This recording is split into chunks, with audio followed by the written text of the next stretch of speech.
Hello friends, welcome to Kamath Astrology, and today we will cover another interesting topic, that is understanding the transit of Mangal or Mars in the sign of Kumbh or Aquarius from 4th May 2020 till 18 June 2020. Om Shri Swami Samarthaya Namah. So before we proceed further, let us first understand what is Mangal or Mars. So Mangal or Mars is one of the Navagrahas or the 9 planets which is closest to the Sun, and it represents dominance, it represents instant action, it represents passion, it represents a soldier. It represents the drive in all of us to achieve something, the passion, the aggression that lies within us. So, Mars or Mangal is a go getter. You give him any task and he will do it with full passion and go all out to achieve it. So, people in the army, the air force, the navy, the police, they all are controlled by Mars. So these people generally have a very strong Mars, and therefore they have a very dominating nature also. Now in reality, Mars is nothing but energy, okay? And this energy is uncontrolled.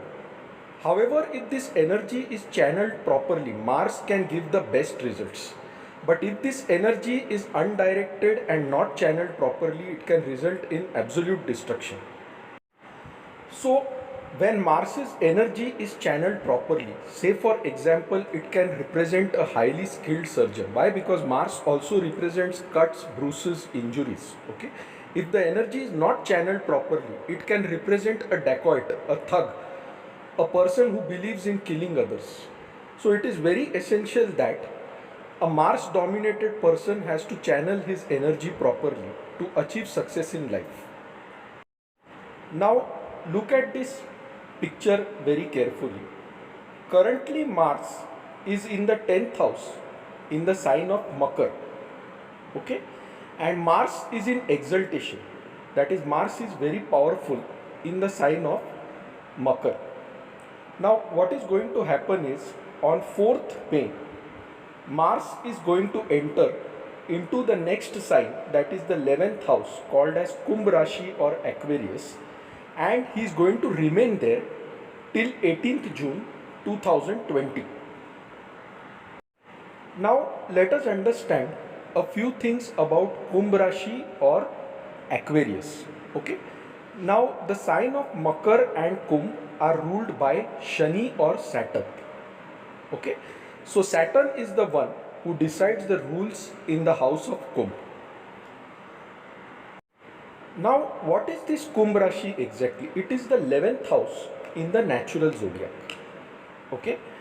So what does the 11th house represents? It represents our friend circle, it represents our social network, it represents networking, it represents uniting people to decide on an issue. It is all about socializing, fun and getting people together. While the previous sign of Makar is all about structure, order, discipline, justice, hard work, okay? The sign of Kumbh represents the practical aspect of Shani. It represents a very practical person. The sign of Kumbh or Aquarius is jointly owned by Rahu and Shani. Okay, so there are two planets who own this sign. Rahu is also a co-owner of the sign of Kumbh or Aquarius. The zodiac sign of Kumbh or Aquarius is divided into 3 chambers or nakshatras. Okay, which are these 3 chambers? The first chamber is Dhanishta. Okay, Dhanishta starts inside Makar Rashi at 23 degrees 20 minutes and it ends inside Kumbh Rashi at 6 degrees 40 minutes. So I have shown this division in blue color in the 11th house of Kumbh. Okay, so this blue color font which you see, that represents the room of Dhanishta or the nakshatra of Dhanishta. Now the owner of Dhanishta is none other than Mangal himself. So this is a chamber in Shani's house where Mangal feels quite comfortable. Now remember that Shani is an enemy of Mangal.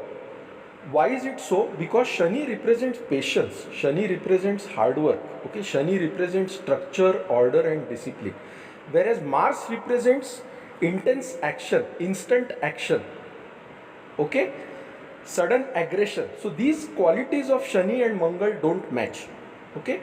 And when Mangal enters Kumbh, okay, Shani treats him as an enemy because these qualities of Mangal don't go well with Shani in Kumbh. But there is a room in Shani's house where Mangal is quite comfortable for some time. Okay, this room is called as Dhanishta because the ruler of Dhanishta Nakshatra is Mangal himself. Now, what does the word Dhan and Ishta mean? Somebody who likes wealth. Okay, somebody who craves for wealth and prosperity. So now Mars is going to enter into the Dhanishta Nakshatra, and so it is going to make people crave for wealth, crave for prosperity, try to attain wealth and financial gains in some form. But again remember, this whole house is owned by Shani. So what are the rules of Shani? Patience, hard work, planning, discipline. Okay, so if Mars tries to suddenly do something to acquire wealth, Shani may put some obstacles in the path. Shani will say, first you work hard, work practically, plan practically, and then I will allow you to achieve your goals. So this is what is going to happen when Mars enters the first room of Dhanishta within Kumbh Rashi. People will first be very excited, okay. They may want to try different ways to earn wealth, different ways to invest, but Mars is an intense actioner, okay. He wants instant gratification, and Shani is one who tells you to learn patience, to learn hard work, okay, and only after you learn this he will give you the results. So the practicality of Saturn has to be combined with the energy of Mars. That is, the energy of Mars has to be channeled properly, and then you will be able to achieve your financial goals when Mars is transiting this nakshatra. Now Mars will exit this nakshatra on 14th May 2020. So on 14th May 2020 he will move into the next nakshatra of Shatabhisha. Now there is another very interesting thing about Dhanishta nakshatra. Mangal is the ruler of Dhanishta Nakshatra, and the presiding deity of Dhanishta Nakshatra are the 8 Vasus. Okay, Vasus were the 8 deities who wanted the cow called Kamadhenu from Rishi Vashishta. Okay, and so the eldest of the Vasus, he went and directly snatched the cow from Vashishta. Vashishta cursed him to be born on earth. Okay, and this person was born as Bhishma in the Mahabharata. Okay, so Bhishma Pitamaha was one of the Vasus, and we all know that Bhishma Pitamaha was a very practical person. Now if you look at B.R. Chopra's Mahabharata serial, at the start of the serial you will see that Ganga drowns her 7 children into the river Ganga. Okay, and Shantanu has to quietly watch this. Now who are these 7 children? They were the first 7 Vasus who had snatched the cow from Vashishta.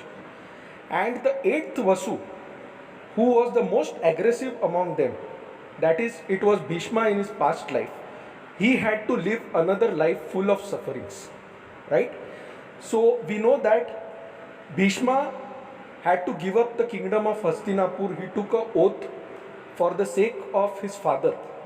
Right? And he served the kingdom of Hastinapur throughout. And in the end also, he was killed by a barrage of arrows from Arjun, and he lay down on a bed full of arrows. Bhishma Pitamaha had the Vardhan of Ichha Mrityu, right? We all know this. If he so desired, he could have killed all the 5 Pandavas in the Mahabharata war itself. He was very powerful. But he was also a very practical person. Okay. Now, why am I telling you all this? You may be wondering so. See, Dhanishta Nakshatra represents Mars. Okay, so in his previous life, Bhishma Pitamaha did an intensely aggressive action. He, along with the 7 other Vasus, went to Vashishta and tried to snatch his cow Kamdenu. This was because of their greed for wealth. So, as you see, Dhanishta relates to greed for wealth.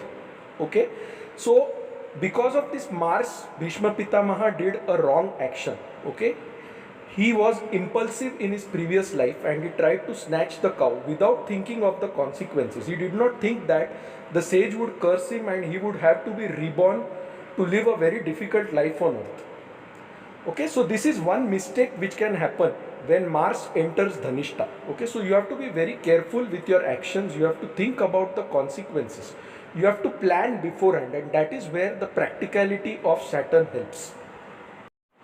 So when Mars transit into Dhanishta Nakshatra, be very careful with your actions, do advanced planning and do think of the consequences of your actions if you are trying to attain wealth in a wrong way.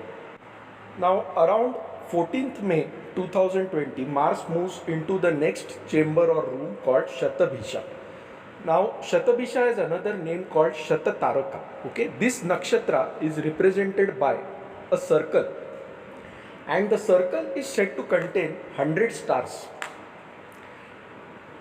Okay, so this circle in reality represents an ocean, and ocean has lot of secrets within it. It has lot of living creatures, it has lot of medicines inside it. Okay, the ocean bed is full of medicines.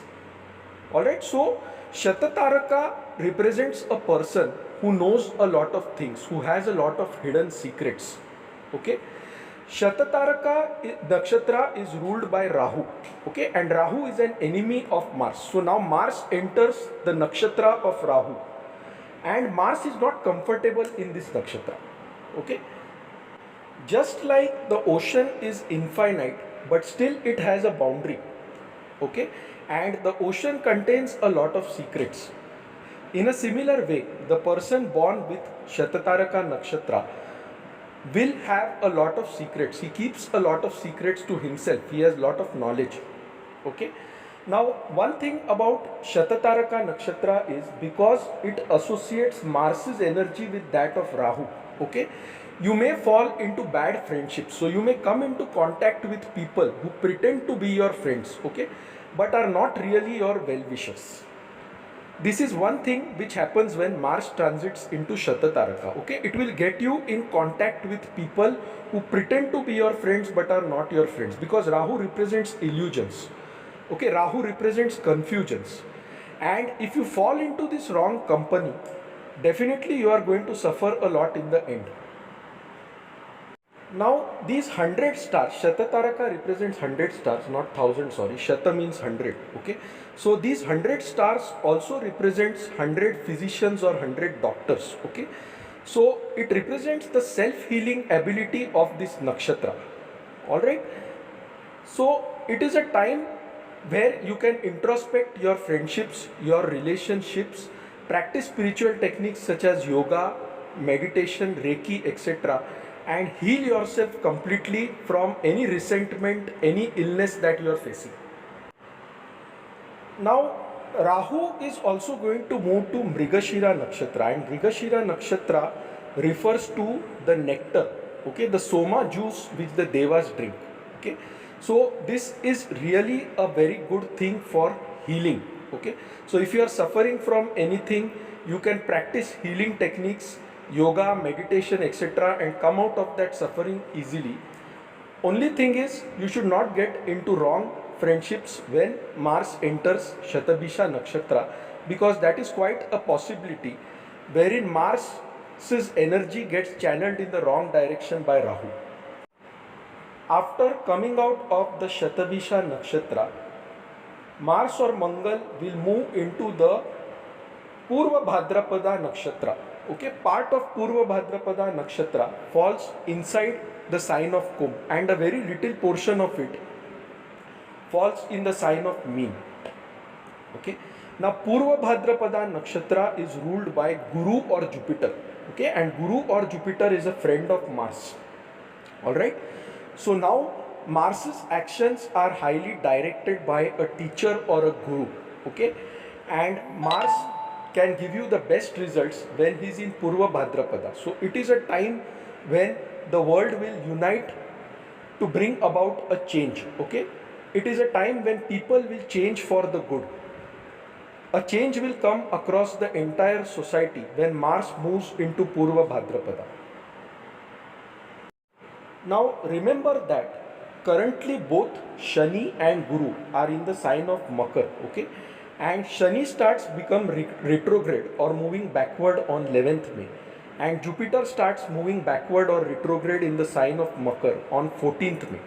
Okay, so when the planet is moving retrograde or in the backward direction, it makes you look behind, okay? It makes you look at your past karma. And so when Mars moves into the Purva Bhadrapada Nakshatra, definitely you are going to introspect on your past actions.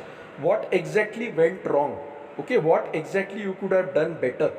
You are going to do some kind of introspection and retrospection. And thus Mars's transit into the nakshatra of Purva Bhadrapada is going to bring out the best in this world. Okay.